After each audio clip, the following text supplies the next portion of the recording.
All right. Good evening once again. My name is Vivek Krishnan, and I've been allotted as your instructor for today's workshop session. So, in today's session, I'll be going through briefly the concepts of the algorithms K-means and Perceptron, and I'll also be coding them from scratch using Python and NumPy. Uh, so the content covered today is actually if you guys are familiar with the companion notebooks that have been made for the MLT course, the content today would be just coding at least partially the work done in that notebook. So I'll I'll share my screen now. So this is the note. I hope it's visible. So this is the notebook, and I'll shortly share the link for this notebook. So this notebook is just partially filled. The main cruxes of the algorithm will be coding along now. Okay, so you can either feel free to code along as I do it, or if not, I would prefer you to just watch the session with focus, and then since the session is recorded, you may go back to the session, maybe look at it again, and try to code it along yourself. As I said before, a much more detailed version of this is available on the MLT portal. And if you are interested in the content that is covered today, that is coding, various algorithms from scratch, we have also covered some other algorithms outside the MLT course on this project that we call the ML Handbook project, and you may also feel free to check that out. I will post the links to all these three in the chat now. And if anyone else is joining late and wants any of the links, I hope one of you can forward. I'm sorry, am I audible?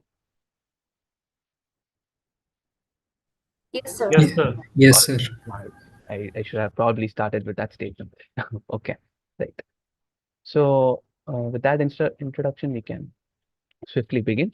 So the K-means algorithm is an unsupervised learning algorithm, and unlike PCA, which tries to capture linear collinearity and stuff, K-means tries to shift to a different paradigm, which talks about the similarity between data points and kind of assigning representatives for a bunch of data points. So that is what we are trying to do in K-means. And in that context, we'll define our objective function to be the following. So it is at the end, we are supposed to come up with this Z. Oh, I'm sorry. Let me just have this. Yeah. This is better. So our objective just becomes to minimize this function. So we are supposed to come up with this Z array. And in this case, the Z array denotes for every data point xi what cluster it belongs to. And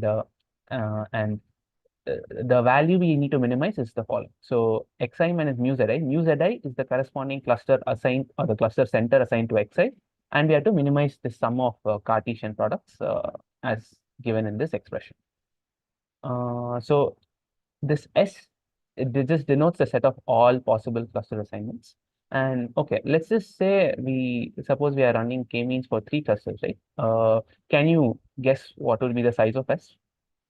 The cardinality of S, to say the set of all possible cluster assignments.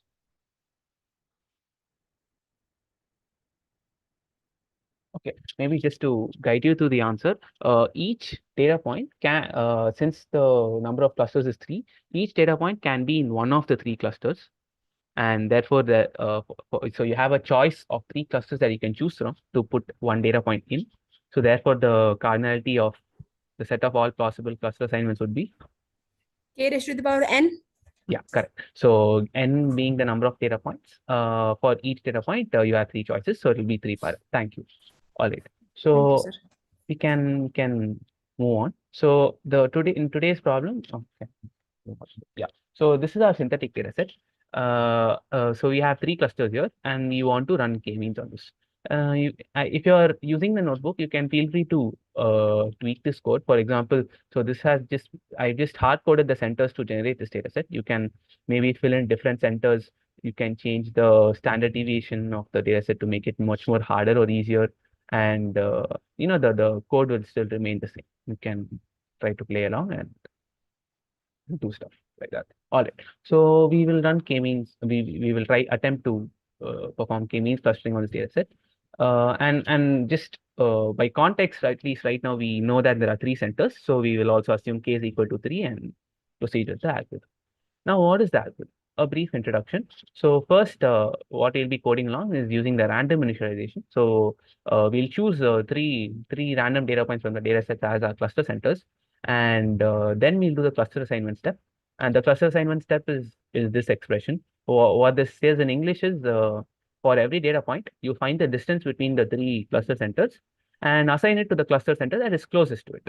Right. So that is what this is saying. More than cluster center, the cluster indicator for that particular cluster center. So say if I have, since I have three clusters, in this example at least, I'll be using the indicators as 0, 1, and 2 for each of my clusters respectively.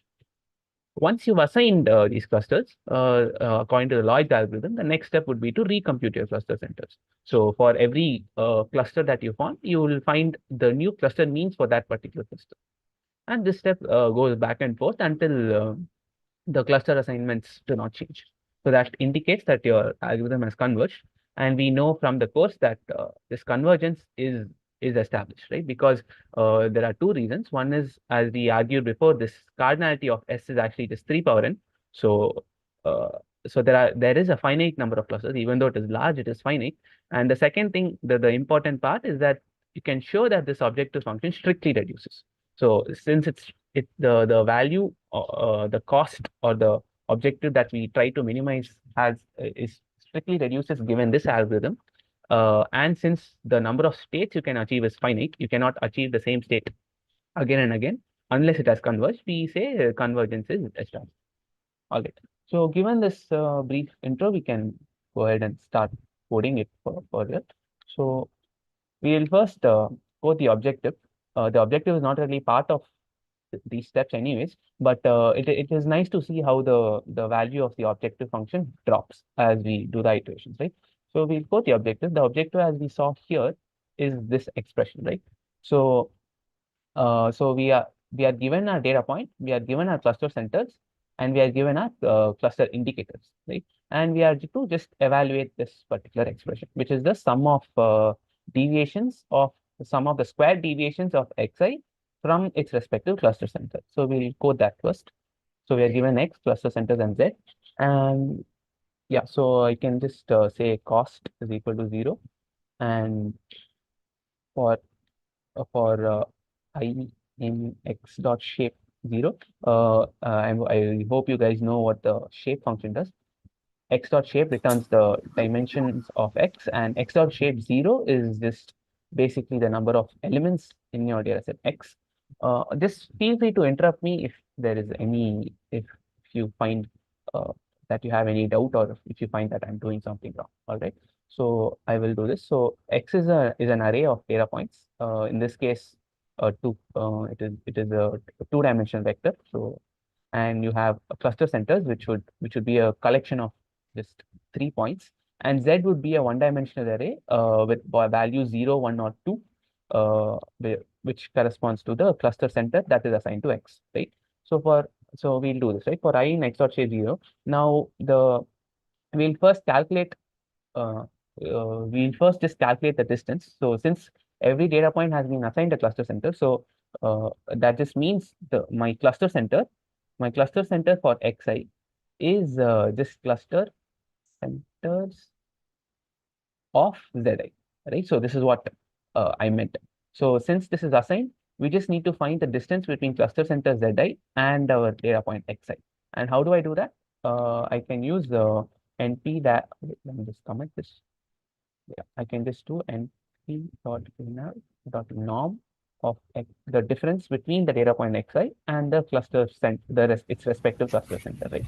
Is I the index here? Yeah, correct. I is the index because x dot shape 0 is the number of data points in it. So okay, so I should put in, right? So Yeah. yeah. So thanks for that. So x dot shape 0 is an integer, and I'm taking its the range, so it will be 0 to that minus 1, and it becomes the index here, right? So I'm calculating the distance between the data point xi and the cluster center assigned to this particular data, right? And now the cost is basically the sum of this, right? So I can say cost plus equals n graph this one. So I hope this is clear. You can do much more. I mean, if you guys are free, if you guys feel like it, you can also do an equivalent, just a list comprehension around this. So I can just say I for I in. It's just the same thing, right? I'm just doing it in list comprehension, so it's easier for I in this, right?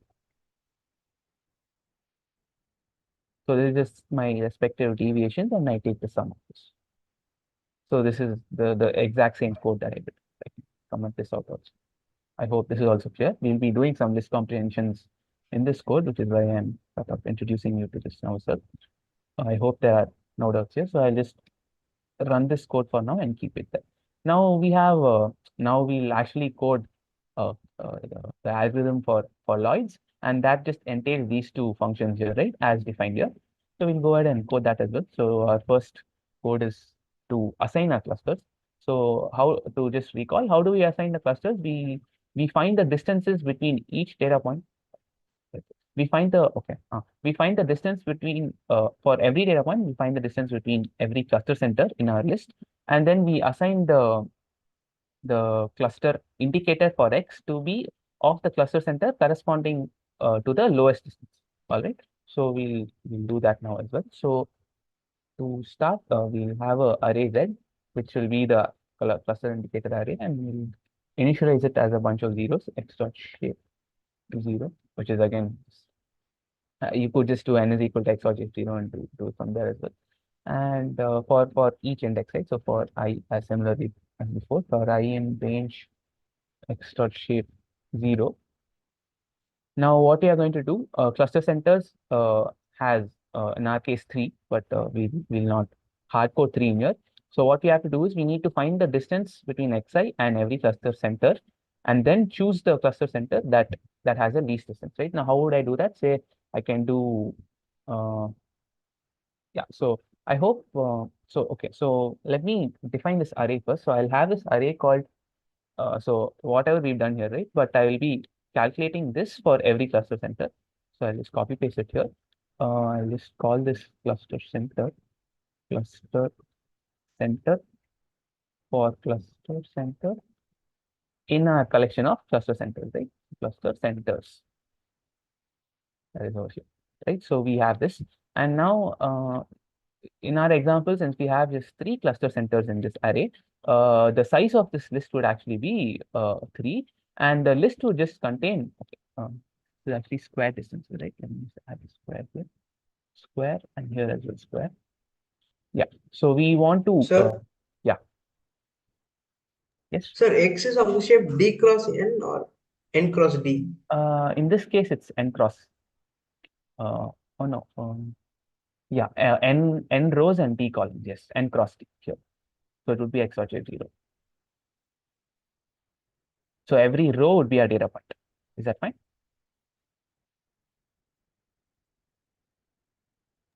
Yes, sir. All right. So so now you can see, since cluster centers, so this list, right?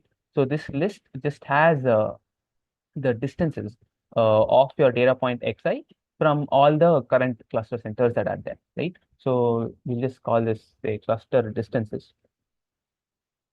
And what do we want from this list? We want to find for which cluster center we get the least distance, and that would correspond to the index of the minimum element in this particular list. So to do that, there's a neat function for that. It's called np.argmin. If you're not familiar with that, I'll just open the documentation for that. np.argmin, it's called. np.min returns the minimum. Okay. What is it called again? Okay, I should probably import numpy this. Let me just run this code. Yeah. I think the question mark has to be at the end, right? It could be at the end. It's also okay if it's in the beginning. Okay, okay. Yeah, it's here, right? So yeah, I just did not import. I didn't run this code. That's why that okay. All right. So the admin signature or the documentation is this, and it returns the indices of the minimum values, which is exactly what we wanted, right? So we'll go ahead and do that. We just want the index of the cluster distances, and since at least in this instance, we've named the clusters to just be the index of the cluster center, right? So it works out neatly for us. So we can just say, uh, since we are sort of constructing this array Z, we can just say Z of I is equal to np dot argmin of the cluster distances array, right? That should hopefully work. Yeah, that's pretty much it. And finally, we should just should not forget to return this array. And similarly, maybe here as well, we should return the cluster, right? Yeah. So we are done with the cluster assignment program. And yeah, I guess this covers really the crux of what Kevin is trying to do. The recomputation part is quite straightforward. So here in the recomputation part, we are given the data set and the cluster assignment Z, and we need to find the corresponding cluster centers, right? So we just sort of take cross sections of X using Z, find the means, and then put it in our cluster distances array. It's quite straightforward. So I hope you guys know how to take cross section. For example, let's say I have this array, right? So Z is equal to np dot array. Just to illustrate what I mean by cross section, I say I have 0, 0, 1, 1, 2, right? And so I run this. And so if I say Z is equal to 0, then the resulting array would be this Boolean array, which encodes for every, so it is of the same size as Z, right? So in this case 5, so this is also 5. And this just encodes if the value in the list is equal to the value that is passed here. So since the first two elements are 0, we have true here, and the others are false. And I can use this to actually index my array, right? So if I say this and say I have another 1, 2, 3, 4, 5. So I say I have this, right? This will actually index it using this result, and since only the first two results are true, it will just give me the first two elements as my output, hopefully, right? So we get that, right? So similarly, if I put 1, you can guess what elements would come.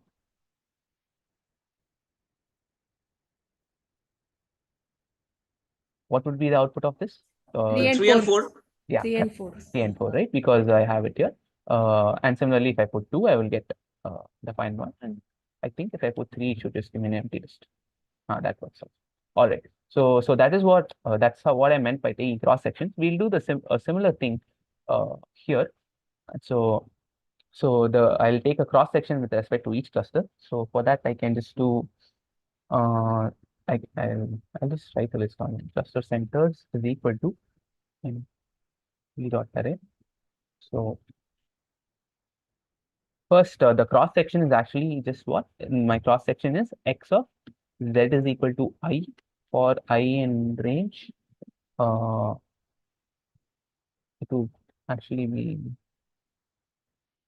Cluster N. centers. Yeah, yes, the number of clusters, right? So since I'm not really fast, I'll just say N is equal to max of Z plus 1. This is a little hacky way to do it. I think I'll be defining the variable N here somewhere. Okay, there is an N here. I think I have defined N over here. So I have N is equal to length center, right? So just for this sake, here I define N to be the number of clusters I have. So we can just reuse N instead of saying this weird max Z plus 1. So I can just say for I in range N. So N is 3. So I would iterate from 0, 1, and 2, which are our cluster indicators. And similar to what I've done here, I'm just taking cross sections of this. And now, after taking cross sections, what am I supposed to do? I'm supposed to find the mean of this cross section or this particular cluster. So that would just be np dot mean xzi along my 0 axis, right? I hope you guys know why I'm doing this axis also. Let me just actually just um, okay. I'll just show a short thing on why we do this axis thing. 1, 2, 2. All right. So we have this array, right? I'll just call this A. And if I take the mean of this np dot mean A, it's also an attribute method function. But if I take the mean of this, I actually just get 2. So this is a what is this? This is a 3-row 2-column 3 by 2 matrix. But when I take the mean of it, I'm getting 2. So we have to define how we take the mean. So this mean actually just corresponds to 1 plus 1 plus 2 plus 2 plus 3 plus 3. So all those are considered as different elements and it's taken the mean of. But if I take it along the 0th axis, I will actually get my row wise mean. So that would just correspond to 2, 2. And if I take axis along 1, I will get my column wise mean, which is the 1, 2, 3 here, since both the columns are same. Now, can you tell me? So here, my cross section is actually uh, the collection of data points, and each data point is a row of my matrix, right? So can you tell me, okay, I've actually typed out here, let me just backspace it. Let's hope you forgot that. Now, can you tell me along what axis will I get, along what axis should I calculate the mean, right? Is it along the row or is it along the column?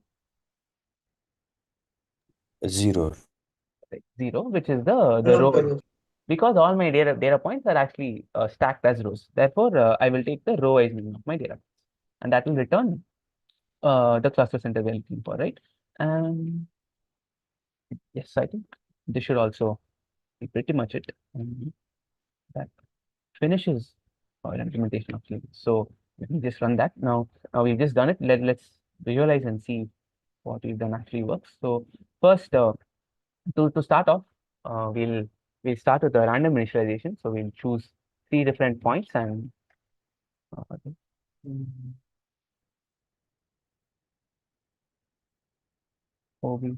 sorry.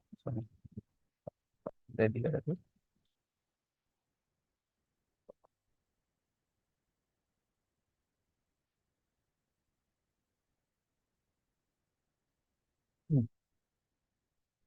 The cost is wrong.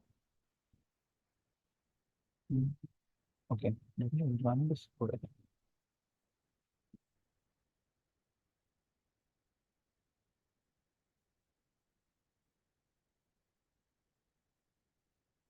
Only integer.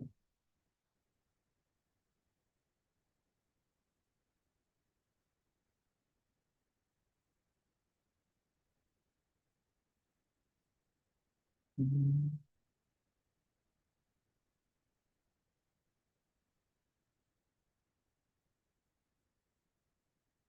Cluster center 0.5 doesn't seem to work. Just 1 second, let me publish.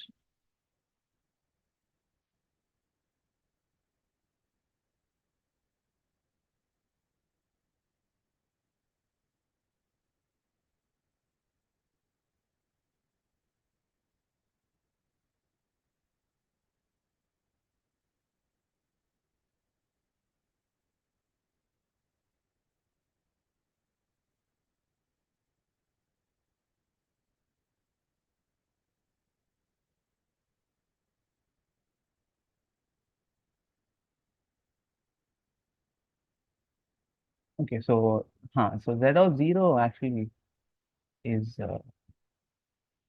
is a it's a float, and our indices are actually integers. So I'm guessing that's what that the error here is. Let me try with this again.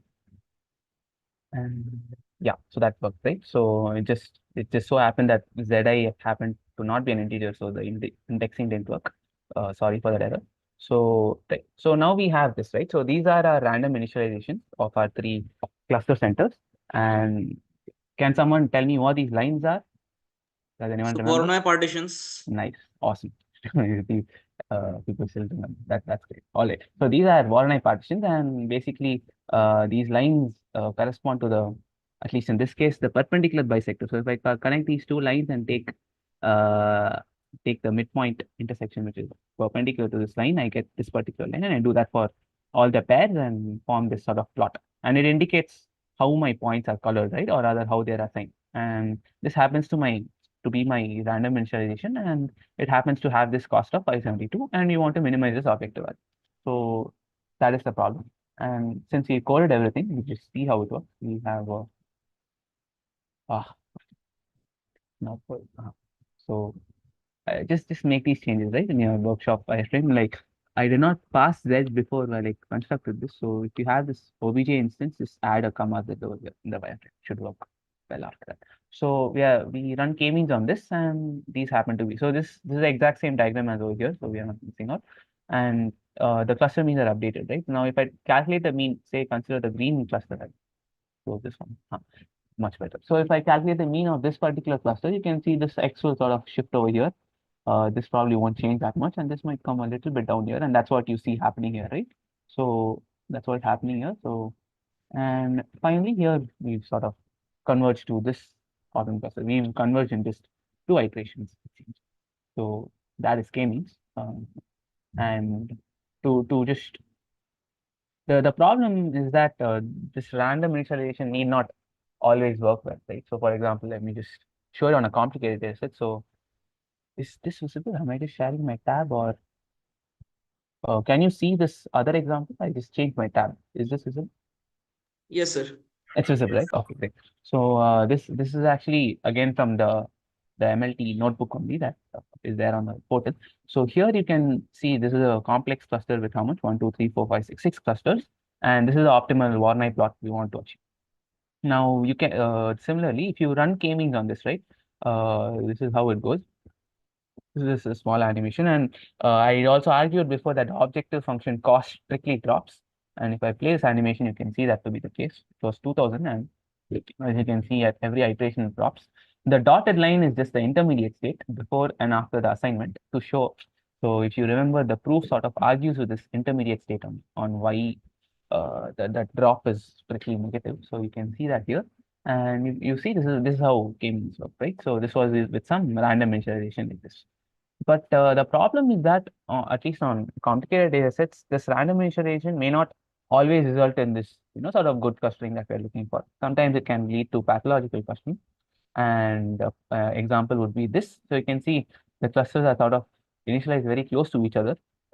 And we sort of argue that's why this is bad. So if I run this, uh, you can see, right? So these are sort of compatible with each other in this particular position. There's nothing pushing this to say, occupy this cluster, because the way we formulated Lloyd's is so. The problem originally is an NP-hard problem, and there's no uh, particular solution that always leads you to the right answer that minimizes your objective. So even though we know there exists one, but yeah, so maybe we can try to improve the chance of it, to sort of converge to this particular thing, because Lloyd's again is deterministic and is quite sensitive to the type of initialization. And you studied in MLT also, so that algorithm is k-means plus plus. So a small sort of primer to introduce that also. So how we do it is, so we constructively build this collection of cluster centers, right? So the first cluster center will be randomly chosen, and then for every other day, for the next cluster, you choose it probabilistically, right? Stochastically, you choose it. And how do you choose it? You choose it. You construct this probability distribution that is proportional to how far it is from your initial cluster collection. So for now, if since I have just one data point in my cluster collection, what I'll do is I will calculate the distance for all data points from this particular cluster center, and the probability must be proportional to the distance. So in other words, I'm saying I am more likely to pick a data point that is farther away from this particular data point than the other data point. So at the end, I'm trying to spread out my initializations evenly across this particular data set. And that is what I want to do. And say by doing that, I choose another data point as my second cluster center. I will append that to my cluster center list. And now how do I select my third point? I repeat this step. But now what happens is I get two different cluster centers, right? I get since I have two different cluster centers, I get two different distances. And out of these distances, I will actually choose the minimum of the two, because I want to ensure that the data point is farther away from both of them, which is why we choose the minimum of that particular distance. I hope this intuition is clear. It has been covered in the course as well. So we just need to implement that also over here. Now we have this initial cluster collection that has been initialized for us. It is it has one cluster center in it. And now we just need to update this cluster center using whatever we just right?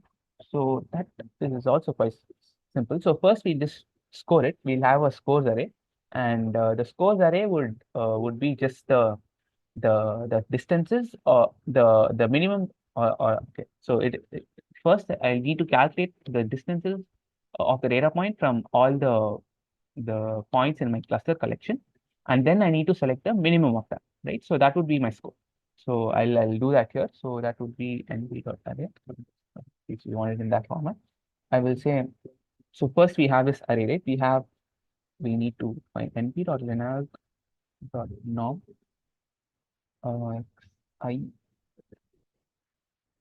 xi minus cluster and center for cluster center in cluster collection, since that's what we call it here. And so this would be, in our case, 3 different data points. And we need to define another loop for I in x dot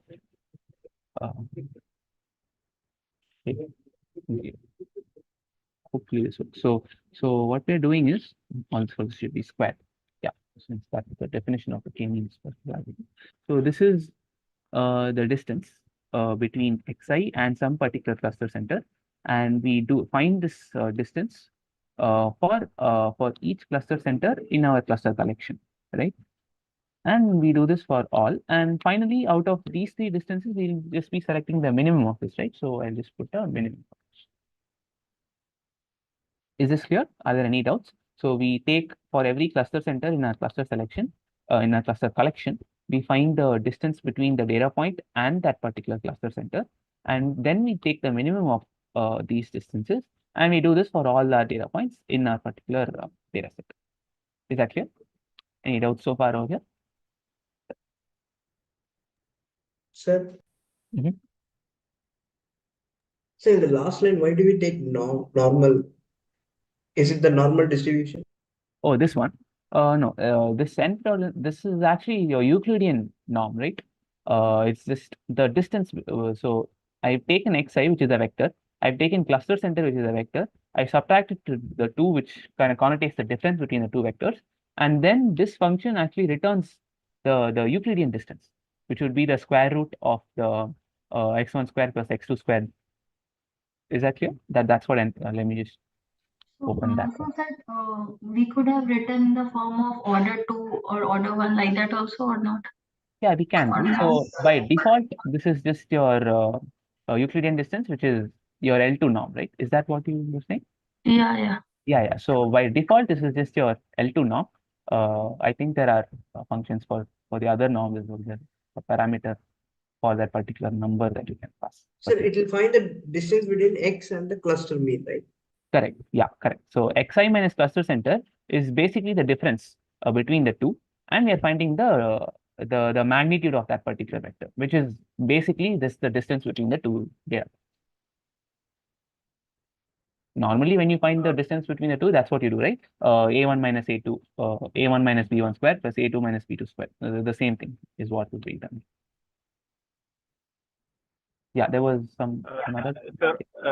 Sir, one problem I'm trying to solve, a practical problem. I have around 200 features, and more than half of them are categorical feature data. So how do I cluster it? Okay. Can we get back to these later? I'll first finish the implementation and come back. Okay. Fine. Yeah. So for now, I hope there are no questions in the code I've written in this course. So since I have appended this course, as I said before, we need a probability distribution to actually select this stochastically. So for that, we just go ahead and normalize this course array. So a probability distribution is just a fancy way of saying, probably not a fancy way, but one way of abstracting it would just be to say it's the sum of all your values should be 1. So by probabilities, and probabilities is equal to your scores divided by the sum of scores, right? So scores dot sum. Since this is an NP array, we can just directly divide it. So we have that convenience over here.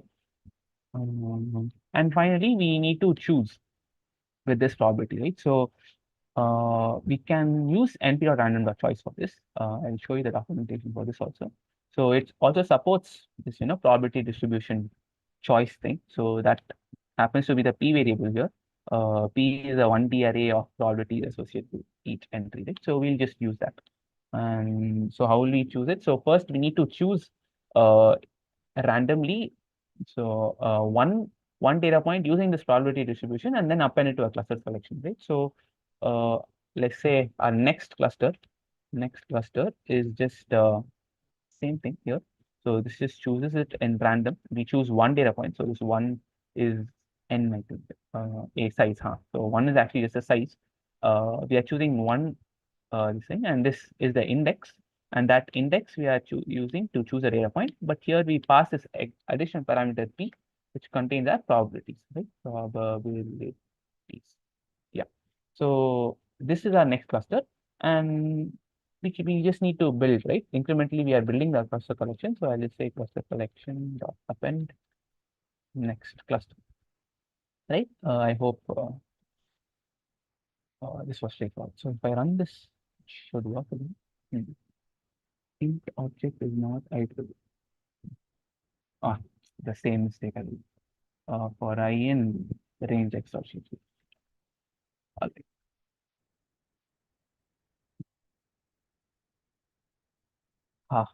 That's a problem. So cluster collection dot append is this. What can we do? Yeah. So this is not that neat. So we should actually use this function called np.append. np.append, we'll have to say cluster collection here. So these are some of the things I do not like in that, right? So we have this. So np.append next cluster to your cluster collection. So that's what this is, right? If the dot append would work if this was a Python list, but sadly it's not. I wonder why it's not. Okay, it is not. Since it is x of np. Okay. Yes. So yeah. So that should work. How many indices? That is one dimension of two elements. Sorry, it should actually be allowed zero taxes. Well, it was unrolled right. Okay, works now. So yeah, the error I did before, so it actually just unrolled it and appended it is as extra elements, but we did not want that to happen. So that's why you should put x is equal to 0 parameter, and you can see. So this is how k-means clusters is happening. So the first randomly chosen data point happened to be this. The second data point, so we sort of ranked all these data points by the distance from this particular data point, and probabilistically we chose one data point using this probability collection, and that happened to be this. And the third data point, as you can see, is sort of equally away from your other two data, right? So that's how k-means clusters works. If you are interested, so I'll also show how it works in the context of this example, right? So in this example, I have the same data set as before. Now, if I run k-means clusters on this first point here is a random, and the second point, according to whatever we define, has been chosen as this, and so on, right? And as you can see, magically all cluster centers are sort of nicely falling into these clusters using the strategy we showed. And k-means the Lloyd's doesn't really have that much work to do. It has converged in 2 iterations itself. But still note, this is still an NPR problem. This increases the probability of getting this good cluster assignment. In fact, I think I have the results also here. Should be, yeah, fraction of best convergences. So you still only have an 80% chance, at least for this example, to get the best convergence. You still end up not getting those in this particular example. But yeah, so it at least increases the probability of doing so, right? And generally, all the convergence you get, at least say you do it like 10-15 times and choose a minimum one, it is generally good in practice. All right. So that was k-means and k-means plus plus. And Sir, yeah, so could you please explain last two lines these is it. after the probability? Got it. So this next cluster, right? So now that we've defined this probabilities array, we want to choose using these probabilities, right? So if I have, say I just have two data points 0 and 1 with probabilities 0.2 and 0.8, and I want to choose out of the 0 and 1 some element, right? So I'll choose it with this probability. So if I'm doing, whenever I'm doing this random choice, 80% of the time I will choose 1, whereas 20% of the time I'll choose 0. And this sort of choosing with probabilities, right, can be done with this neat function called np.random.choice, and it has this argument called p, which takes this probability distribution, right? As I showed here in the doc string. So we have this p is equal to array, right? So the p here is this probability. The probability is associated with each entry in it. So we can use this particular parameter to pass in our probabilities distribution, which has been normalized also. So it is a probability distribution to choose our next cluster. The one here just says choose one, pick one point, right? So we are picking one point using these probabilities from X, and then we are just the last line is just in building this collection, right? So initially we had 1 point in this cluster collection, but we want 3 points in this, right? So we will build this using this particular. That's all. Sir, actually, what is the default distribution from which this function works? The default distribution, it is not the standard distribution, right? It's not a standard distribution, but we start, right? So the first distribution is uniform since we have not picked any clusters at all. So which is why we are not passing any p here.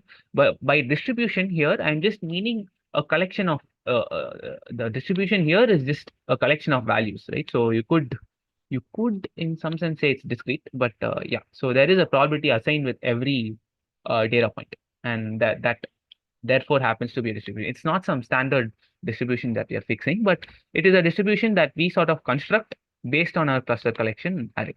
Is that clear?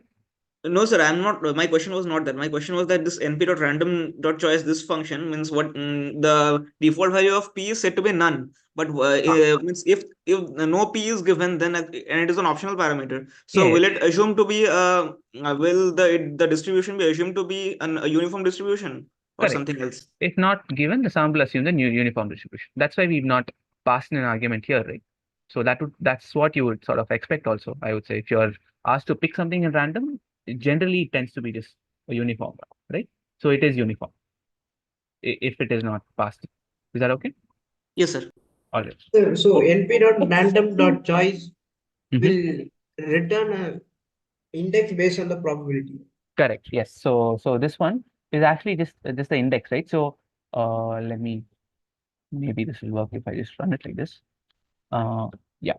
So this is actually just the index, right? So len x corresponds. So if I change this to 10, I will get 10 different values for my possible indexes.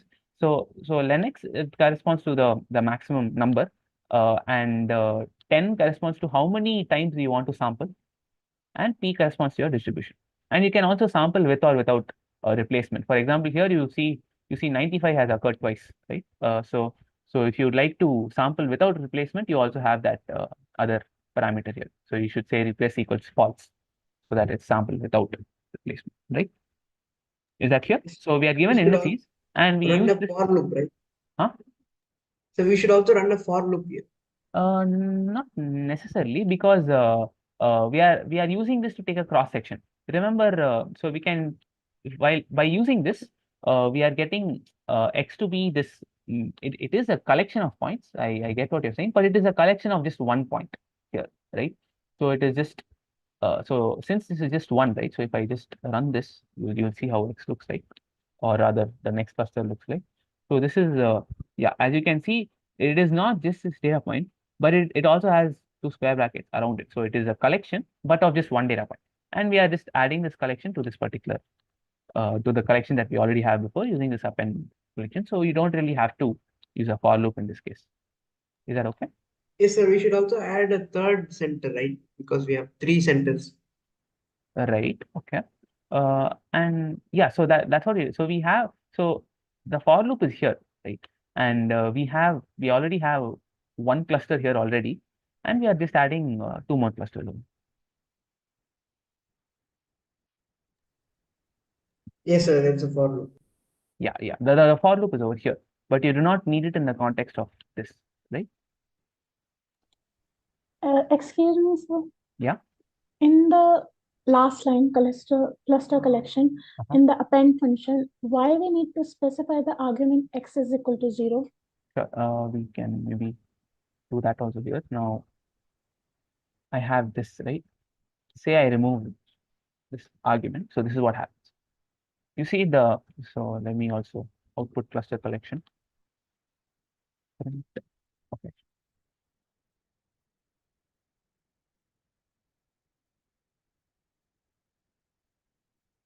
So our cluster collection is this, right? This is this 3 by 2 array, 3 by 4 array actually, 3 by 4 array, and this is just one data point, and we just want to stack this down, right?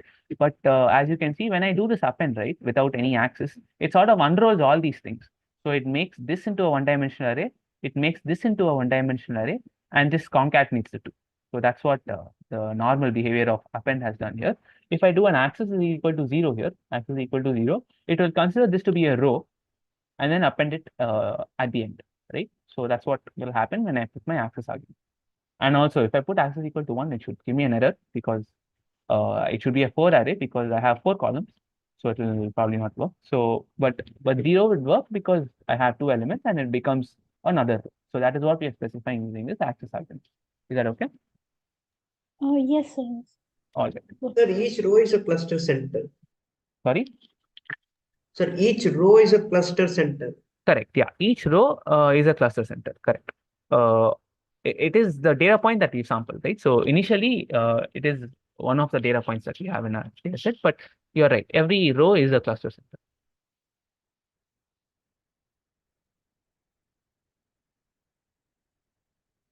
So we have 5 cluster sets. Yes. Now, I mean, I just ran it again because the variables had been initialized, but no. So in this case, you just done 3 cluster centers, but you may choose to do more clusters also, right? By context, we know we only require 3, but you can choose to, run the same algorithm with k is equal to 4, 5, and so on.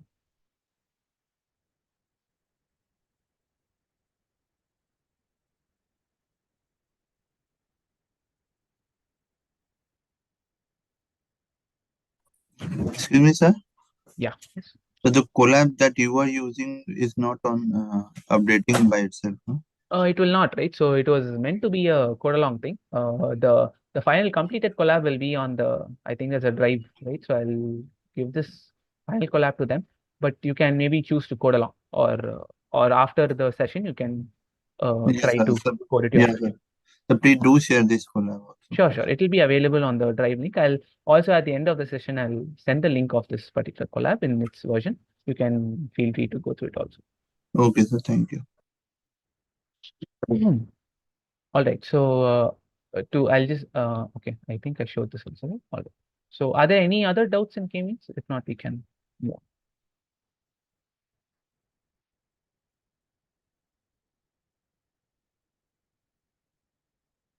All right. So I thought I'll also illustrate a small application of K-means. It's actually image segmentation. Let me just upload this image first. So what the image segmentation problem says is, so right now, can someone tell me how many colors do we use to represent, a particular picture? So say 3 we have, colors, yeah, red, green, blue. yeah, red, green, blue. And for each color, how many sort of values do we have? 256. 256. 0 to 255. Correct. So therefore, so the total number of colors that we use to show a picture would be 256 power 3, right? Yes. So what the image segmentation problem talks about is to actually reduce the number of colors drastically from say 256 to the power 3 to just 5 to 6 colors. I mean, you can choose the number of colors you want, but that's what image segmentation does, and you can sort of guess how this happens, right? This is just, you can just blindly apply k-means to this. You just apply, so you have a bunch of 3D vectors which are your pixels, and then you apply k-means to this, and you select say the first 10 or the first 12 colors to show your picture. So that is the application that we're showing here. So here you see this nice black buck. I took a picture of the campus at the Manohar Srivastava Stadium, and you can see already that we can, say maybe represent this field using this one color, represent this dark half of the deer by one color, the white half by another color, and use the same white to represent these M's. You can do all that sort of compression in this picture, and we'll see how that happens, right? So if you look at the code, I've used sklearn over here for convenience. I am just I'm using the values of k between 1 to 21, which corresponds to my number of clusters. I'm running k-means on that, and then I'm constructing this new image using just the cluster center, right? So the new value of the pixel would just correspond to the cluster representative that it is a part of, or the cluster center that it is a part of, right? So we use that to reconstruct this particular image, and that should be ready by now.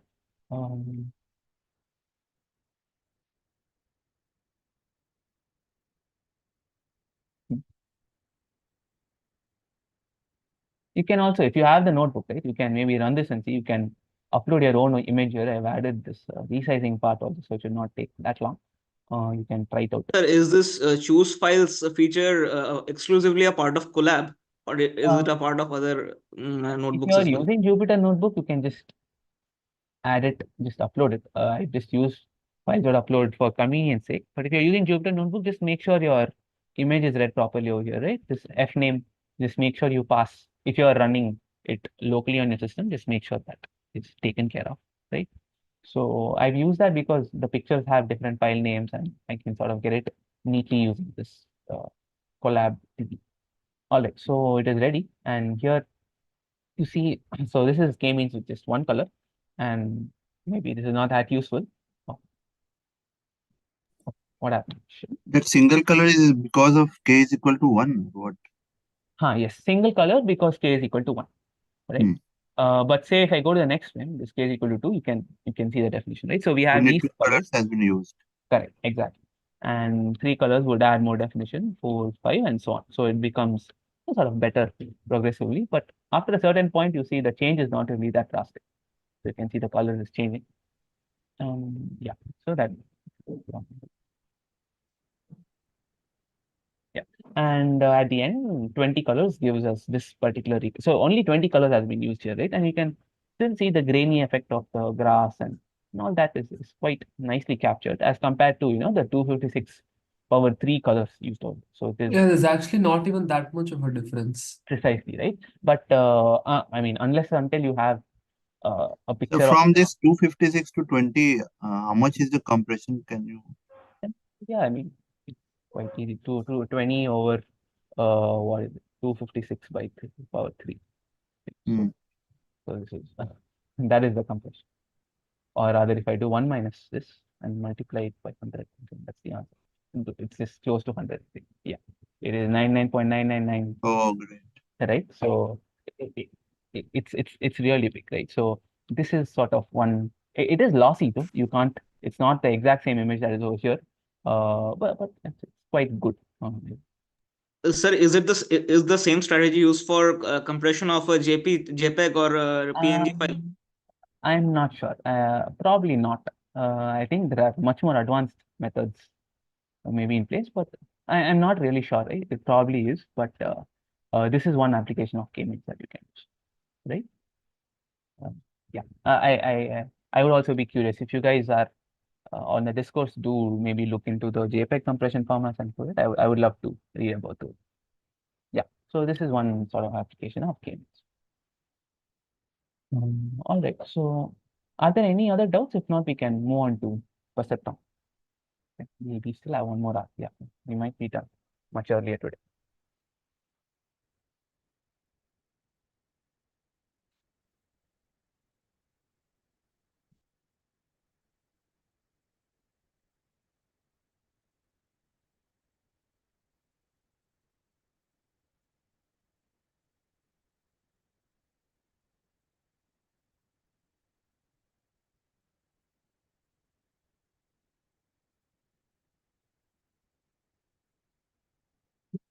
All right, we'll quickly code Perceptron as well from this data set. So this is a synthetic data set that we are trying to solve our problem on. So this is a linearly separable data set with gamma is equal to 0.5 margin. Again, if you're playing along, you can sort of edit gamma and all. It will conveniently automatically change the margin also. And your y's are Yeah, they are just zeros, ones and minus one. If you remember that we kind of assumed our labels to be so. So your blue labels are the positive labels and your green labels are the negative ones. And this is your optimal W star.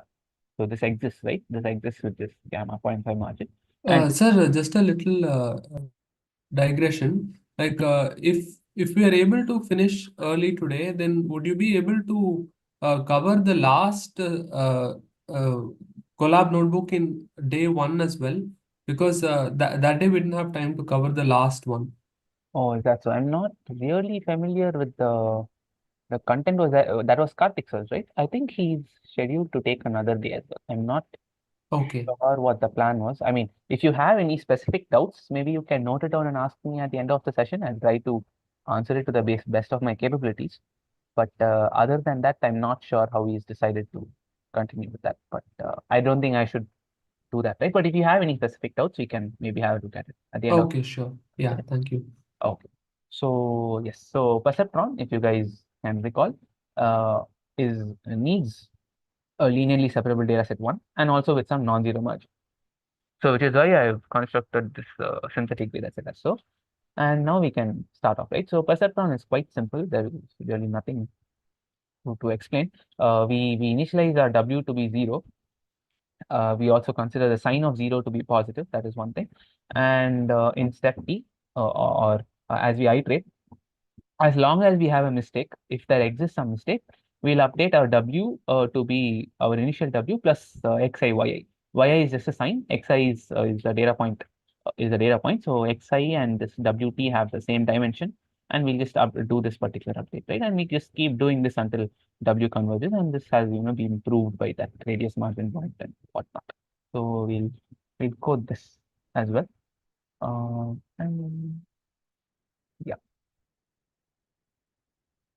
There's nothing I'm missing. So we'll start, right? So first, so this is kind of like a pseudocode or some computation thinking, if you will. You can start and just write the same thing in Python.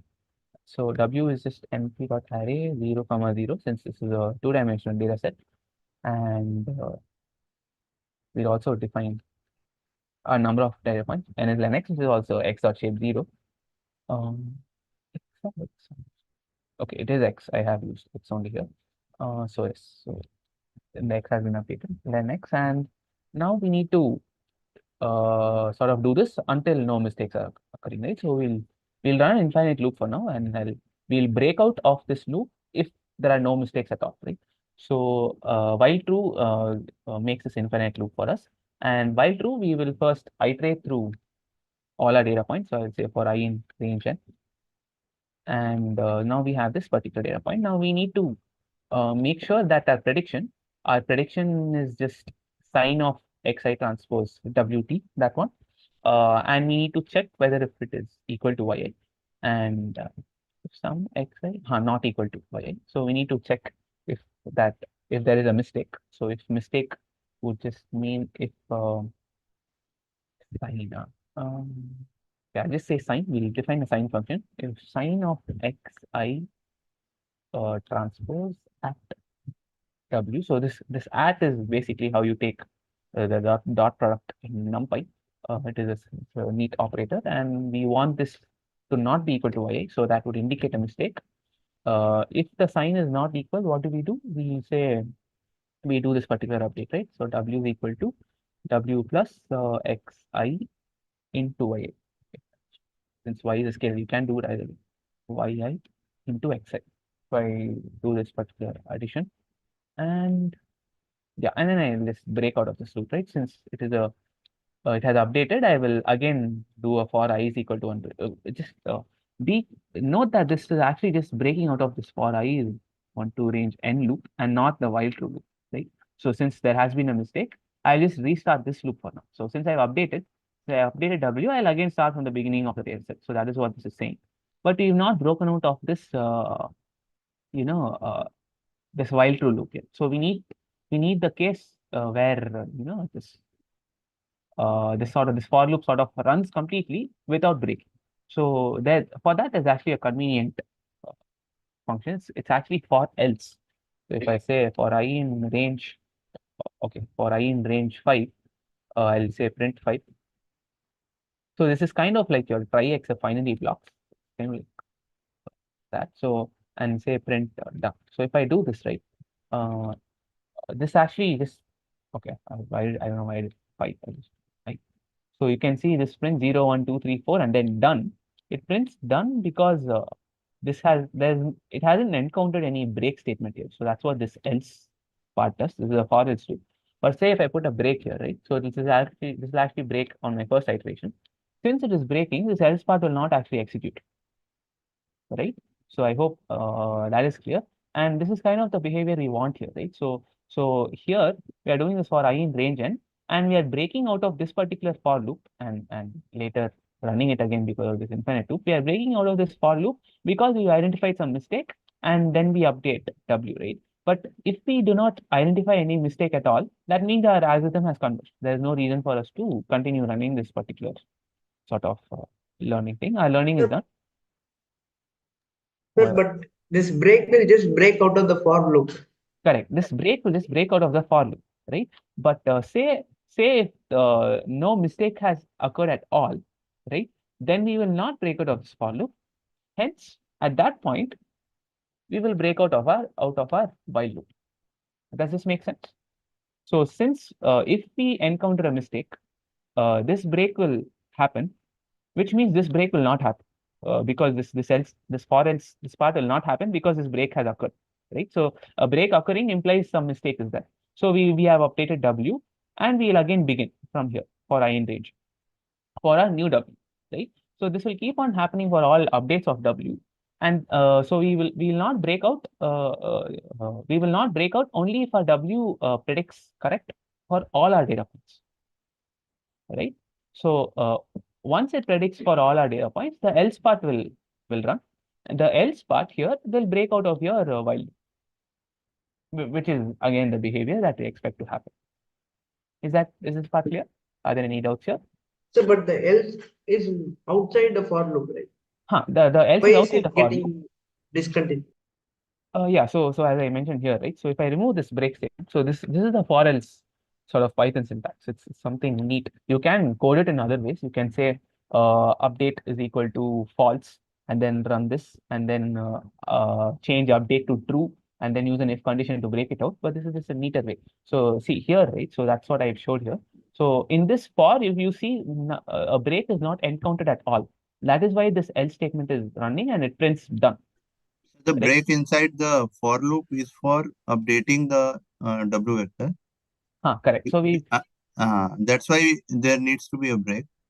And if there is no update, and if all the updates has been done, then after that, my algorithm will converge and while will also break. precisely. So once all updates are done, or in other words, if there is no mistake at all, this break will not happen. Therefore, this else part will execute. So here the else part is print done, right? If I put a break here, this else part will not actually run, right? So it has not happened here, right? So, but here, if there is no break, if there is no break encountered, so which is what in this case, it will run this break. So one break, thing, inside the for loop, the break inside the for loop, after every update in the last run, it will again start from the beginning. Start from the beginning, right? So we check if it makes the mistake on the first point. If it doesn't, then on the second point, then on the third point. Oh, if there's a mistake on the third point, I will update my W. And until all the mistakes are washed out, it will not. Precise. Correct. Is that clear? Are there any doubts here? So if there is a break, new for loop will start, right? Yeah, if this break will happen, right? So we have finished one iteration under the while loop. And since this is an infinite loop, I will again start with the for. So this break has happened, but my I will again start from 0. And I will check for mistakes again. So since... So my doubt is that in the sklearn, there is a perceptron module. No? Yeah. So there also it happens like this because it will take a lot of time for a good data set. Is this method is efficient enough or not? I'm Uh, just concerned about that. I'm sorry. What was the route again? sklearn, there's the perceptron. Yeah.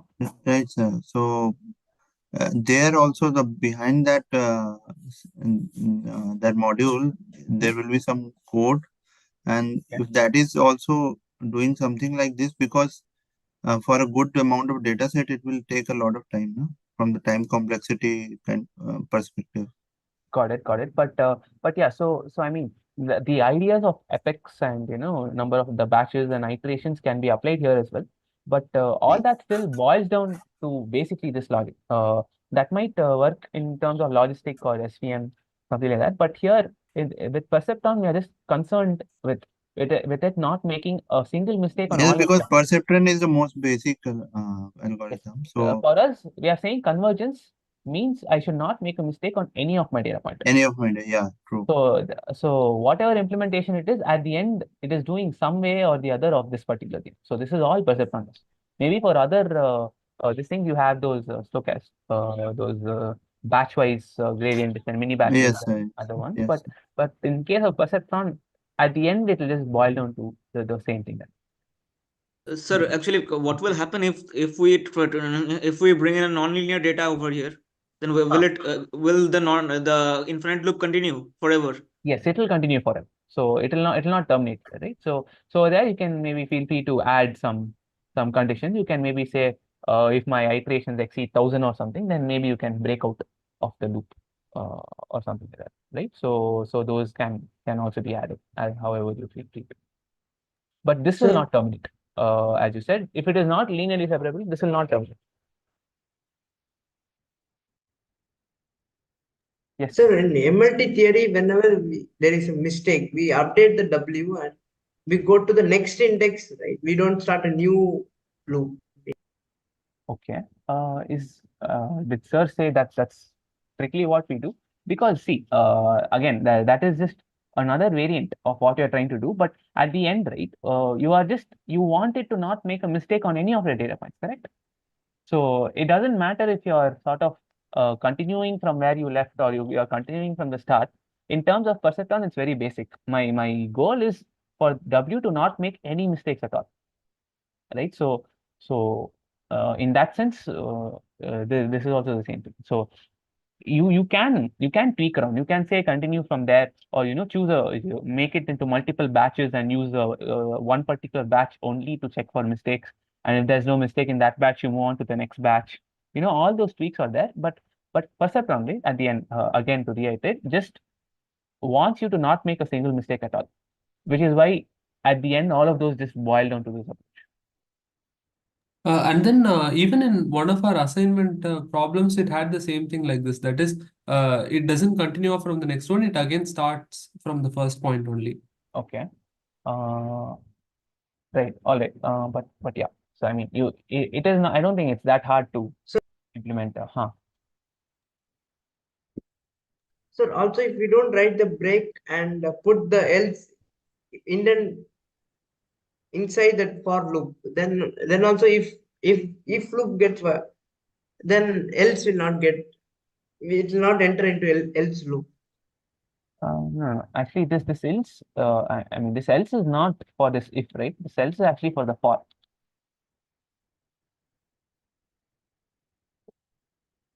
Was that the question? Like, because if you add an else here, that would just correspond to W making a true prediction. It's not a misclassification here. But on that case, we just don't want to do anything. So we can maybe put a pass here, or maybe there's nothing we need to do over here, right? No, sir, we can break here Break instead here. of we No, can but put yes. no. Why would you break here, right? So say if okay, so say if xi dot t at w actually correctly predicts for my first data point, right? Then this part will occur, right? So if I break out of here, I mean, I don't know if it predicts correct for all my data points. So if I break out here, it is just saying I predicted it correctly only for one of my data points.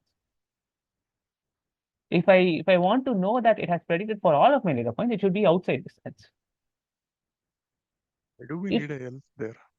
Sorry? If it's just a break, will it not just work? Can you repeat the question? I did not hear the first part. The else that you put over there, Why do we Here. need a else? Yeah. If we just So keep break in line with the for statement, won't it just break? that would just mean, so if you're telling me just add a break here, right? Yeah. That would just mean I go only one pass over my data. So my W is 0, and say I make a mistake in my first data point, then I have updated my W, right? So I have made one update here. So I come out of this for loop, and then I just break out of the infinite loop. So I just run this once. So I just made one update to my data point, and that is not what we want, right? Right. Yeah. But how will the else correspond to for? I thought else always went with the if. Yeah. Okay. So that is what I make. Okay. Maybe I should probably not use the syntax. Yeah, I can understand that it's quite confusing, but the else here, right? Just one last time to I think I'll also just code it the other way. But the else here just corresponds to it saying if I don't encounter a break, as in if this I actually exhausts this whole generator, so it goes 0, 1, 2, 3, 4 until n minus 1 without encountering a break statement at all. If that so happens to be the case, then this else statement, the thing under the else statement, is executed.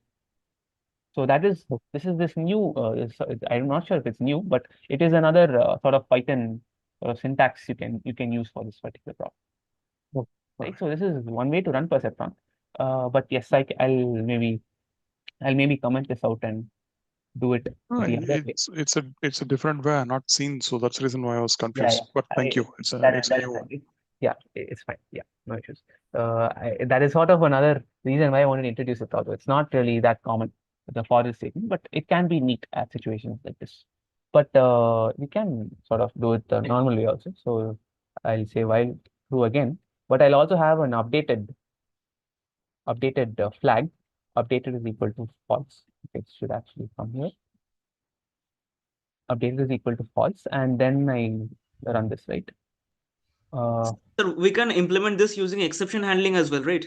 Yeah. So exception handling, try except. Yeah, I guess you can try it out. I guess that should not be a problem.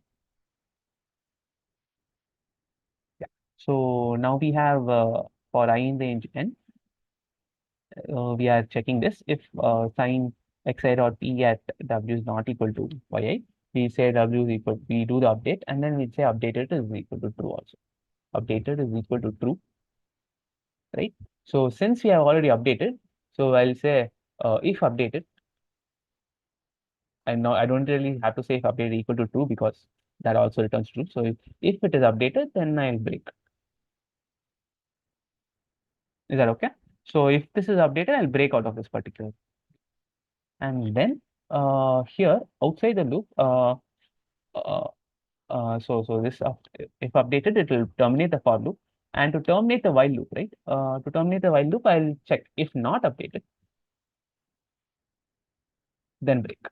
Sir, I think this extra if is not required for this if updated. We can write it after this update after initializing updated equal to true. We can just write the break. Yes, yeah, correct. You're right. You can just do a break here. Yeah, that is. So yeah, if there is a mistake, you change updated to true and you break out. And if you find that it has not been updated at all, you will just change it to, you just break out of the while loop and you will be done. So this is kind of the exact same implementation here. And you break, and then again, so if you break with updated equal to true, this will not run, and you'll go to the while loop again, and your updated will be false again. So therefore, the same intended behavior of this will be followed over here. Is this version of the code okay? It's the exact same version as the previous, right? So the last break will come out of the if loop or while loop? Sorry, if statement. The last if statement's break will come out of the while loop. This break will come out of the for loop.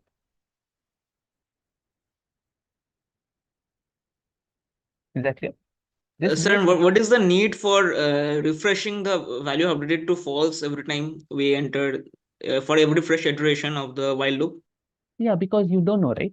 So for every iteration of the while loop, you will start iterating from the beginning of the data set, and you want to know if so I mean, if I don't do this, right, if I don't do this here, then my updated will always remain true.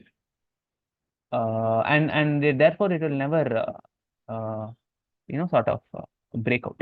So I'll have to, so before looking at my data set, I will have to keep this updated to false, and then I will check if it is updated on any one of my data point. Then only I'll change this to true, right? If in case that does not happen, then only I'll break out.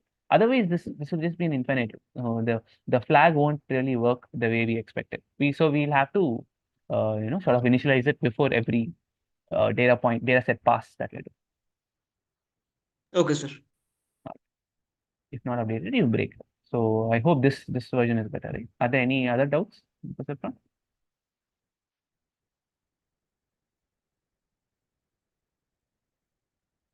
Okay, so okay, so let's see okay, so and you also need to make the sign function. There is a sign function here, but I'll just define it again. So how do we define the sign function? Sir, I think the updated step should be inside the if loop. Sorry, inside the for loop. The first line of like updated equals false, right? Oh, you're saying this should be inside here. I mean, Yes, sir. After the for loop. what you're saying works. If I put it inside the for loop, it works. But I don't think there'll be a problem, right? So updated equal to false, I'm doing here. You're telling me to do it here, right? And then, but anyways, once I do updated equal to true, it'll break out, and then we'll be here, right? So I don't think this really changes anything. You're just saying updated equal to false for No, every. sir. No, sir. After we update, we break out and we should start a new for loop, right? So then updated should No, be we equal to break set out to and we false. start we start from here. Right? So we will anyways inevitably run this. Okay, so okay, wait. So we'll just see if there are errors. I'll run this for now. There is a sign function already. I'll come back to that later, and I'll see if this works. Should hopefully. So this is the Perceptron result. Okay, the Perceptron result works with this code that we have here. And what I'm saying is this should also work. There is no reason for it to not work. But I just so I'm just running Perceptron again, and it also works, right? So this is at the end is the same behavior, but you're just saying update is equal to false every time. So that is you've not encountered this break at all. So you're sort of just initializing it to false again and again. It is not wrong, but I mean I guess this makes intuitive sense at least, right? So you just want to look for whether a change has happened to W or not, and therefore there's no reason for you to say it's false again and again in your for. Yes, sir. So once we break out of the for loop, we start from updated equals false, right? Precisely. And then go to Correct. inside the for loop. Exactly. So Okay. this has already been run. So there's no need for you to do that again. Okay. Right. So this is Perceptron. Are there any other doubts here? I mean, just for argument's sake, to actually show this also works, I'll run this as well. Let's hope it is.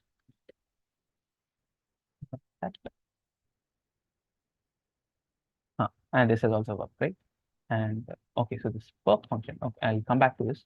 Okay, so as you can see, the same behavior is emulated in this for else also, and you can see you don't really have to define a new variable and use it. So if you have some time, try to spend to understand this for else Python function. Okay, it makes life easy. All right, so we'll also define the sign function. I had actually defined the sign function over here, I think. Yes, I have. But we can maybe define the sign function. So the sign function should sign, and our input will just be an integer.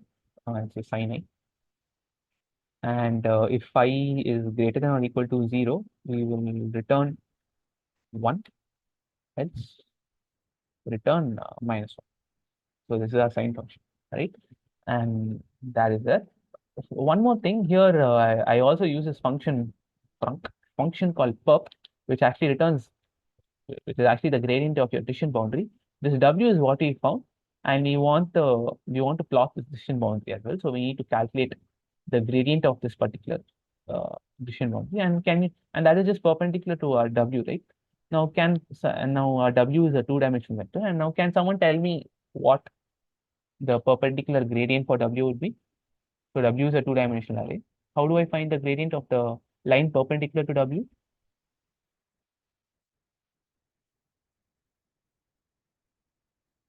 Minus of. Minus of?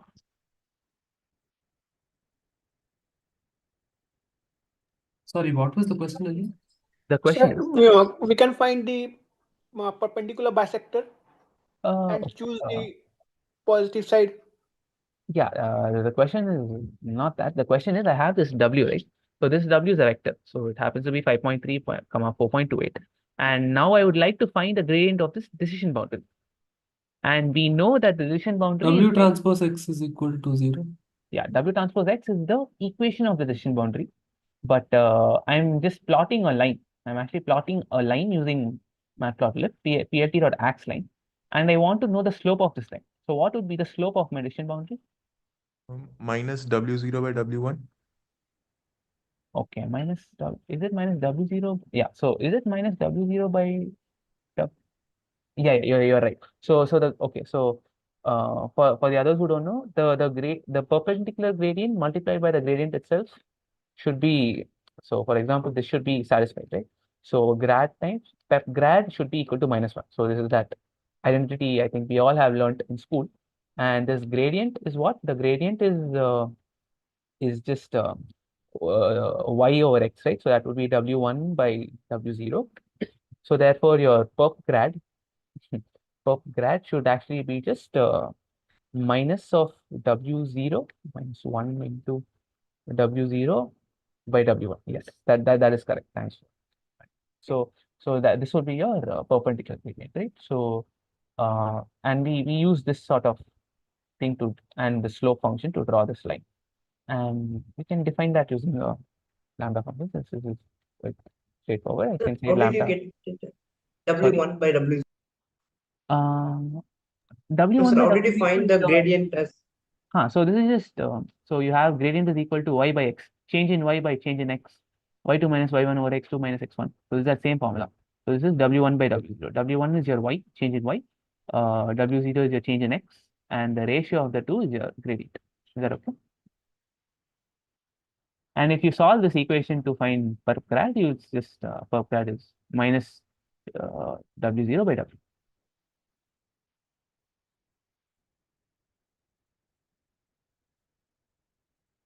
So that is your perpendicular gradient function. It's not really a perceptron thing, but I thought it would be a fun exercise too. It works, right? Yeah. Any doubts in perceptron? If not, I'll also show that other animation for perceptron.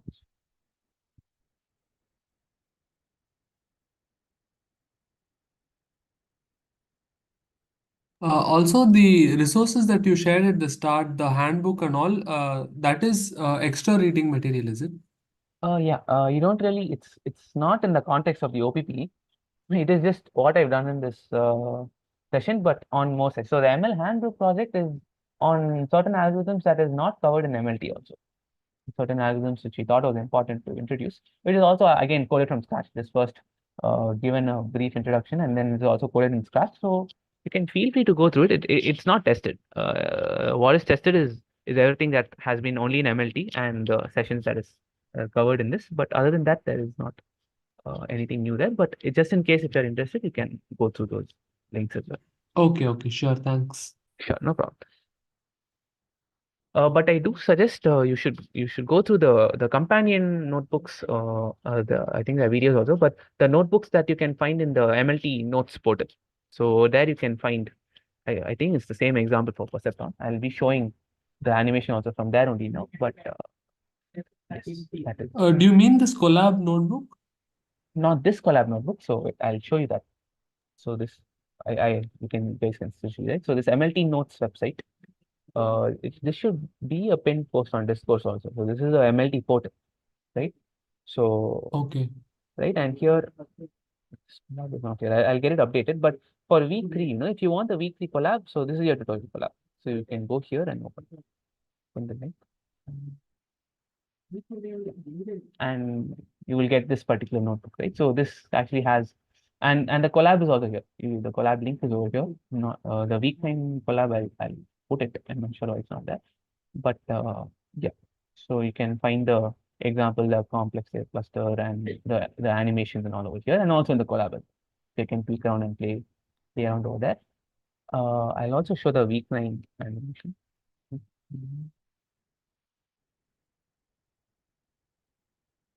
So this is Perceptron, right? Just to show how the iterations sort of work.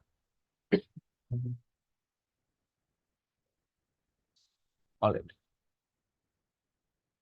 So this is the same data set, I think, and we have these, right? So right now our W is zoom pop-up. All right. So this we have this data set, and our W currently is 0, 0, and the labeling we use it as follows: the green is positive, the blue is a mistake, and the red is negative. So blue is basically what W makes a mistake on, and we've sort of fixed that the projection. So we are projecting these points on W, right? And if this projection is 0, then we are saying it is a positive prediction. So that is why we only have positives and mistakes. So at this point, the W is just predicting all points to be of the positive class, which is why all the negative class points actually correspond to mistakes. So if we run Perceptron on this, so how do we do it? So we first iterate the data set. We find some data point to be the mistake and we update it, right? So since we have so many mistakes, we can choose one of these mistakes. The way you choose it again is up to you, but I just have this iterating to data set approach. Simple.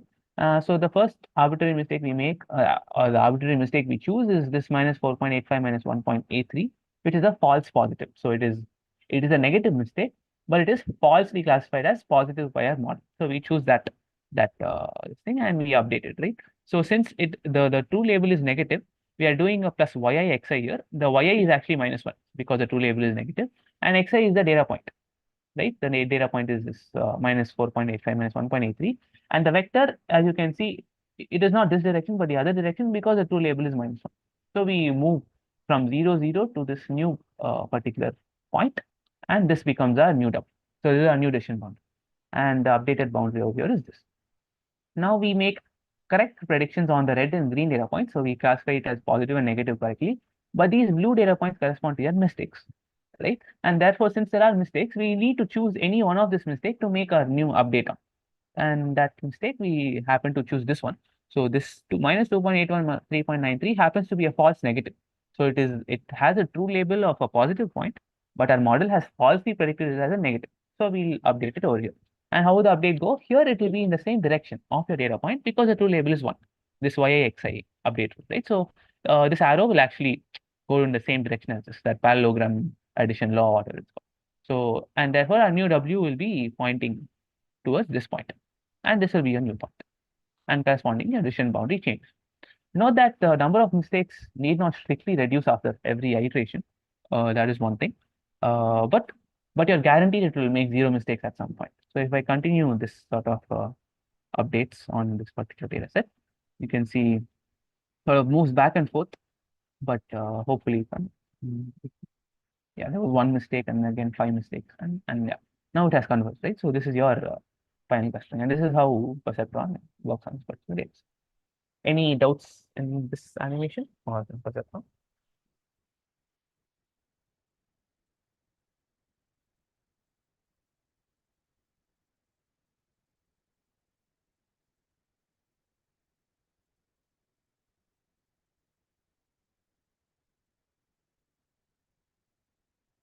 All right, if that is the case, yes, I'll share this the link to this particular collab has been filled, and some of the errors, right? So if you're maybe doing the code along, just make sure wherever that obj function was used.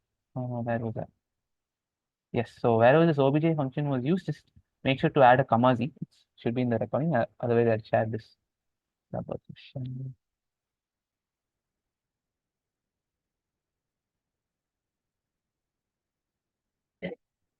Yeah. So I am guessing this will also be uploaded to that drive link for the workshop. All right. So this brings us to the end of the session. If there are any doubts regarding this session, or I think someone had that categorical doubt also, or any other doubts, I can take it up.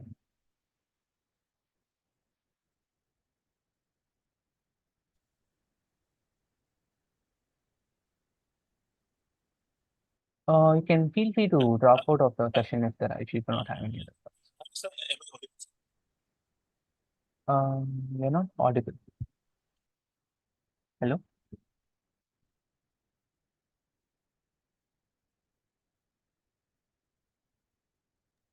So what is the expectation in terms of OP? I mean, on these lines, on whatever we are discussing in these sessions?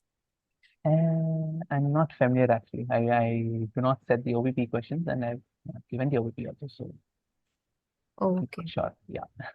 Mostly based on MLT, what we have studied. This is now we are implementing it basically.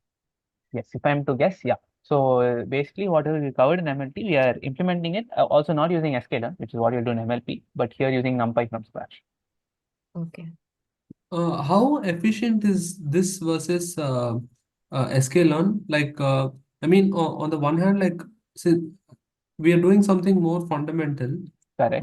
but on the other hand, like maybe sklearn is more optimized. So, like, which one is more efficient?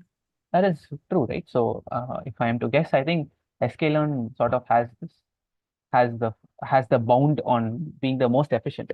So I'm not sure in terms of Perceptron which is better, but maybe in k-means sklearn does better. They probably use much more strategies to make it faster, and there might be more sort of Okay, got it. looking into it. But here we are just from scratch. We are just implementing whatever we learned in the theory course to see if the algorithm works or not. Because at the end, learning this theory and not seeing it in numbers or in code whether it works or not doesn't really make sense, right? So this is more of sort of a learning exercise.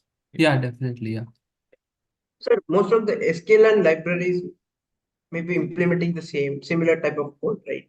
Yeah. So yes, I'm not really sure, but you can go. It's a module only, right? You can delve into it, see their source code and how they've implemented and all, and you can.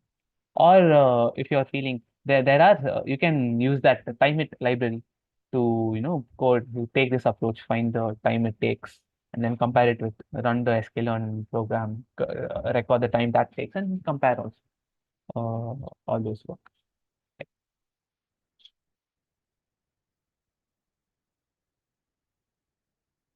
The earlier question, can I ask now that because Okay. so the data which I have, more than half of are categorical data. I wanted to do the clustering. What is the normal procedure? I mean, you can run k-means. There's nothing stopping you from running k-means. Like if you sort of encode your categorical into some numerical feature. So one naive way of doing it would be to just do assign a 0, 1, 2, 3. But that so for example, say if your categorical data set is BMI, you have underweight, normal, overweight, obese. So that is an ordinal feature, right? Then you can maybe encode it as 0, 1, 2, 3 and do it. But that might be naive because you don't know how far away each other is. So like since we know the BMI. Yeah, that is the problem, sir, because the data which I have some numericals also there. So now the moment I put 0, 1, because it's measuring the Euclidean distance, right? The data which is in numerical, and how does it actually work with the 1, 2, 3, the number I assign for the categorical, because the distance is going to vary, right? You're right. So it is actually sensitive to this distance thing, scaling thing. So that those are sort of problems in the k-means algorithm. But if it is one way to sort of rectify that, or rather, not saying it's the best approach, but one way you could use for categorical is to one-hot encode them, right? So just 0 and 1 instead of doing a 0, 1, 2, 3, which as you said will give that issue. Maybe doing a one-hot encoding is a comparatively better approach. I still wouldn't say it's the best, but more than that. Sir, I didn't get you. What exactly that is, sir? Okay, so by one-hot encoding, so for example, say you have 3 blood groups. Okay, just say for sake of argument, let's just say you have 3 blood groups, A, B, and C. No, AB and AB positive, right? Okay. So you Okay. have these three possible blood groups. And so what you'll do is, instead of saying 0, 1, 2, your blood group is not ordinal, right? You can't really form order there. You make it into nominal, and instead of that, you form three different columns. So if a person has A positive A positive blood, then it would be just be 1, 0, 0, where the first column would be A positive, the second column would be B positive, and the third column would be AB positive. Say the second person has only AB positive blood, then you should say 0, 0, 1. So that is called a one-hot encoding of your feature. So you're sort of unrolling your one feature column into three separate columns, which all of which are binary indicators. Hello, okay, for some reason, I couldn't hear you. Okay, I'm sorry, but just to repeat it once again, just you can one-hot encode. I understood. So you mean to say that, okay, these three, I need to make it as a three different features and encode it 0 and 1. Correct. Okay. You Okay, can then do one that more and one more problem, sir. So the data I have is around 40 million records. Oh. So now, is there any way that I can what do you call, like we do for the where we are splitting the data, this clustering, can I do that way? Slice a sample of the data, then clustering, and then combine it together in some way? Okay. I don't think I'm sort of specialized enough, or rather I'm knowledgeable enough to answer that question. But maybe you can look for better k-means approach. As you said, there could be some. I think I've heard a mini batch k-means version to approach this problem as well, which sort of means, because right now to do this cluster assignment, right? Cluster assignment, we sort of compute the distance between every other cluster and do it, and especially in k-means plus plus, where you have to score it using every other data point, right? So I've heard there's a a mini batch way of approaching it, which you can use to approximate your thing, but I'm not sure of the specifics. I'm sorry, but I think you're sort of ready enough to. Yeah, there search. are many batch k-means. Yeah, there are mini batch versions, right? So I think you're sort of equipped enough now to search it up and read it and implement it for yourself. Okay, I will check that, sir. And one more thing, sir. So can I, okay, instead of combining all these 200 features, can I one at a time take 3 or 5 features, then see how it is cluster? Then similarly, I pick randomly. I cover all the clusters, maybe randomly many what do you call, many different features. Then I can. You can do that. And I mean, while you were saying, I was struck by just also saying you can use PCA to do that. So to get the top three sort of combinations of features. So if you take PCA and truncate your data set to say 3 or 5 different features, at the end, you're still using most of your features in your PCA. It's kind of just a combination of others, right? So it is very context dependent. So I'm not sure what is the problem you're trying to solve. And even if I am sure, maybe I should probably be there to really understand what to do. But maybe these are approaches you can take to. Also, it might be relevant or not. You should also look into this other clustering paradigm called hierarchical clustering. Sorry, which one, sir? Called hierarchical clustering. It's on the ML handbook page. Okay. You can maybe check it out. Okay. So that thing also gives you a nice visualization in terms of dendrograms and other sort of things you might find maybe plausible or interesting. It's quite popular in the industry given how interpretable it is. But you can also have a look at it if you are. Okay, so do we have any recording of it or any lecture which how can I make use of Google Cloud computing to use this to run this? I think the degree course for Intro to Big Data, if I'm not wrong, covers that. Okay. Covers Google GCP, Google Cloud, Google Compute Engine. I'm not sure that I think that covers it in detail. So maybe you can go through the course details of that particular course. Okay. All right. Thanks, sir. Sure. Yeah. Sir, are there any assignments for this MLT workshop? Yes, there are, right? So I think it will be out once the workshop is over. So you will get a portal, which will have your similar sort of graded assignment like questions, and you'll have to do, I think, 2 or 3. I'm not sure. The details will be on discourse, but those assignments, I think there's a minimum.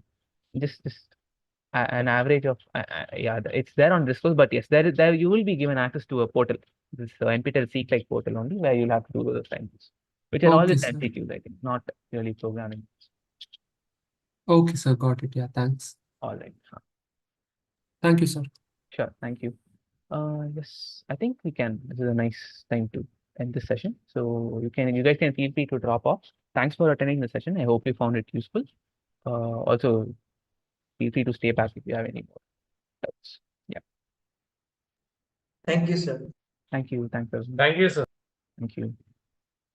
Thank you, sir. Yes, Good. sir. The Thank you. session was useful. Thank you. Thank you. Thank you.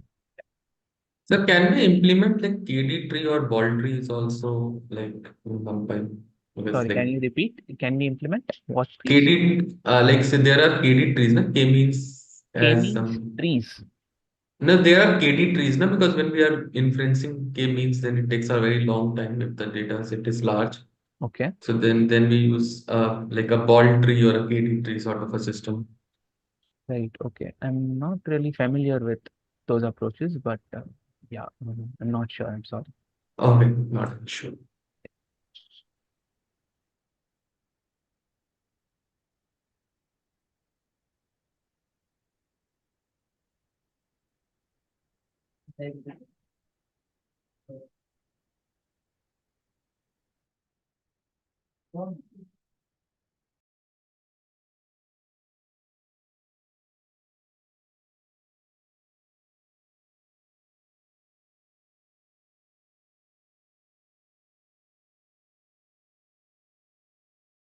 All right. Since there are no more doubts, I'll be ending the session. Thank you, everyone, for attending.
Iran और Hamas मिलके तीनों करते हैं। Iran support करता है Hezbollah और इनके दोनों करते हैं, लड़ते हैं, लेकिन कुछ मिसकम्युनिकेशन होगा, इनके अकेले कह दी हम लोग। अच्छा हथियार वो वैसे बहुत पहले से बना के रखे हैं, नहीं आ रही है एकदम बहुत पुरानी। खोल दे कौन लगा दे, अरे खोल दे का हो जाएगा, कौन लगा दे तो दूसरे मोबाइल देखेगा। अच्छा दूसरे मोबाइल कौन कौन इतना में का 2.5 किलो दे कुछ नहीं है, लेकिन तो कौन लगा दे मैं खोलना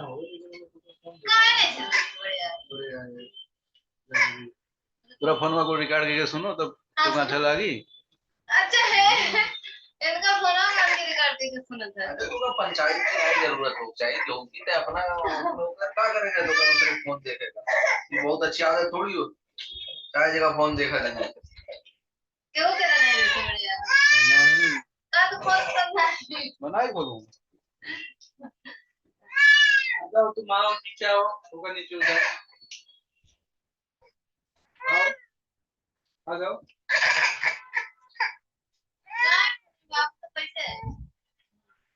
बाबू ना देखे है कुछ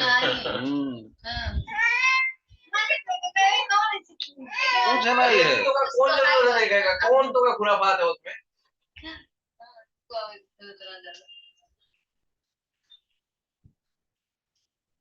ज्यादा दिन हो गया जमदन आए गए मालूम है, लेकिन अब खबरिया जो ना दिक्कत हो गई तो खबरिया और कौन है उसमें, कहा तो का मिली उसमें खबर देख रहे तो कम मोबाइल